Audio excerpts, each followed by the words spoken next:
سب سے زیادہ اللہ کی رحمت طواف کرنے والوں پر ہوتی ہے.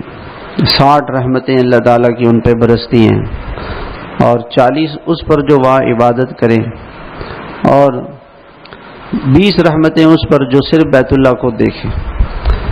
تو بیت اللہ کو دیکھنا یہ بھی عبادت ہے، دیکھنے سے بھی.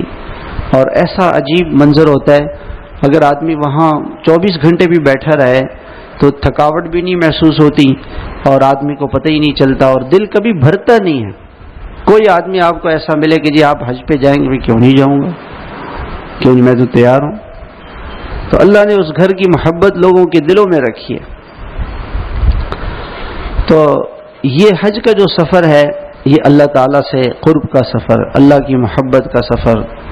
اور لبیک تلبیہ کا مقصد کیا ہے کہ بار بار حاجی کو یاد دہانی کرائی جاتی ہے کہ ہر وقت حاجی یہ جذبہ لے کر آئے کہ میں ہر وقت اللہ تیرے حکم پہ چلنے کے لیے میں تیار ہوں. جیسے آقا بلائے غلام کو تو غلام کے لبیک، جی حاضر جی حاضر. بس یہ اللہ کے لیے ہو کہ اللہ تو نے فجر میں بلایا، ٹھیک ہے میں حاضر. ظہر میں بلایا، حاضر.